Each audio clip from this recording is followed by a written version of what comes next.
Good morning students. आज हम science का 9th चैप्टर स्टार्ट करें। चैप्टर का नाम है रिप्रोडक्शन। रिप्रोडक्शन का मतलब जनन।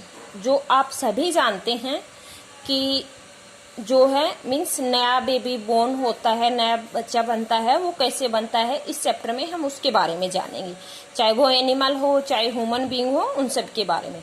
तो process of producing young ones means एक नए बेबी को जन्म देना ही क्या होता है, जनन होता है। रिप्रोडक्शन दो टाइप के होते हैं, एक होता है एसेक्सुअल रिप्रोडक्शन और एक होता है sexual reproduction. Type of reproduction कौन कौन से हो गए, एसेक्सुअल रिप्रोडक्शन और ये सेक्सुअल। जनरल आपको ध्यान रखना है, एसेक्सुअल में सिंगल पेरेंट होगा, ठीक है, सिंगल पेरेंट यूज होगा, एक ही पेरेंट से जन्म होगा। और सेक्सुअल रिप्रोडक्शन में दो पेरेंट्स होंगे, जैसे मेल और फीमेल, आपकी मम्मी और पापा, ठीक वैसे ही मेल और फीमेल, ठीक है। एसेक्सुअल में सिंगल पेरेंट होगा और सेक्सुअल में दो पेरेंट्स होंगे, मेल और फीमेल। पहले देखते हैं एसेक्सुअल रिप्रोडक्शन। एसेक्सुअल रिप्रोडक्शन का मतलब क्या होता है कि कोई भी मीन्स बॉडी के पार्ट्स से जन्म लेंगे। जैसे मान लो आपने कई प्लांट देखे होंगे, जैसे मान लो ये एक प्लांट है इस तरह से, तो इसमें इस तरह के बड निकल आते हैं। बड जानते हैं, थोड़े से जैसे कोपले से फूट जाते हैं, फिर इससे एक नया प्लांट बन जाता है जिसको हम हाइड्रा है, बडिंग है, इस तरह से, ठीक है। तो asexual reproduction it is offspring is produced from a body parts than the other reproductive organs, ठीक है। अपने बॉडी के पार्ट से दूसरे ऑर्गन को रिप्रोडक्ट करना ही क्या बोला जाता है, एसेक्सुअल रिप्रोडक्शन। क्या फीचर होंगे, इट इज यूनिपेरेंटल। यूनिपेरेंट का मतलब सिंगल पेरेंट, ठीक है। क्या होगा, सिंगल पेरेंट होगा इसमें।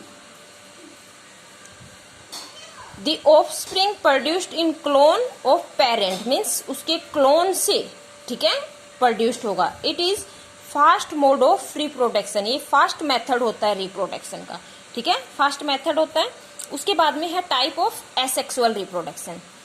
एसेक्सुअल रिप्रोडक्शन के दो टाइप हो गए, एक है बाइनरी फिजन और दूसरा हो गया बडिंग। एक तो मीन्स बाइनरी फिजन का मतलब जैसे मान लो ये इस तरह से है और ये दो टुकड़ों के अंदर टूट जाए, एक है और इससे दो बन जाए इस तरह से अलग अलग, तो उसको हम क्या बोलते हैं, बाइनरी फिजन।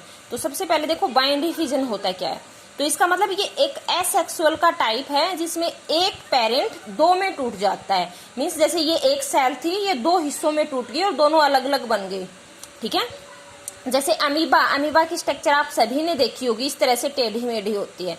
इसके अंदर जैसे ये न्यूक्लियस हो गया, क्योंकि आप सभी ने पिछले चैप्टर में पढ़ चुके हैं, हर एक सेल के अंदर न्यूक्लियस होता है, तो इसके अंदर न्यूक्लियस है। तो ये क्या होगा, ये न्यूक्लियस क्या करेगा, मीन्स इसमें डबल न्यूक्लियर मेम्ब्रेन बननी शुरू हो जाएगी और ये इस तरह से आपस में जैसे पहले धीरे धीरे जुड़ेंगे और दो न्यूक्लियस बन जाएंगे इसके अंदर। और जैसे ही दो न्यूक्लियस बनेंगे, दो हिस्सों में टूट जाएगा और दो अलग अलग अमीबा बन जाएंगी। तो it is a type of asexual reproduction when a parent cell split into two cells means एक पेरेंट, जैसे ये एक मेन पेरेंट था, अमीबा थी ये, ठीक है, और एक किसमें टूट गई, दो सेल्स के अंदर टूट गई, ठीक है, जैसे अमीबा का एग्जाम्पल हमने लिया। Steps involve in binary fission means कौन कौन से स्टेप होते हैं। पहला स्टेप तो क्या होगा, उसकी साइज ग्रो होगी, जैसे ये साइज थी, साइज ग्रो हो जाएगी।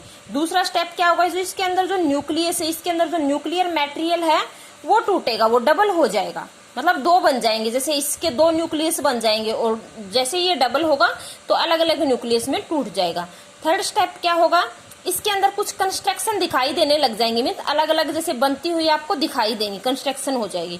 फोर्थ में क्या होगा, इसके अंदर जो साइटोप्लाज्म है, साइटोप्लाज्म मीन जो लिक्विड मटेरियल है, वो दो न्यूक्लियस अलग अलग होने के बाद साइटोप्लाज्म से अलग हो जाएगा और दो सेल है बन जाएंगे, मीन्स दो जो है यंग वंस मीन्स बन जाएंगे। देखो इसमें क्या है, स्टेप्स इन्वॉल्व में first is grow in size. पहले क्या होगा, इसका साइज ग्रो होगा। सेकंड में क्या होगा, न्यूक्लियर मटेरियल डबल मीन्स जो न्यूक्लियर मटेरियल है, न्यूक्लियस है, वो डबल हो जाएगा। थर्ड में क्या होगा, कंस्ट्रक्शन अपीयर्स मीन्स आपको अलग से दिखाई देना शुरू हो जाएगा।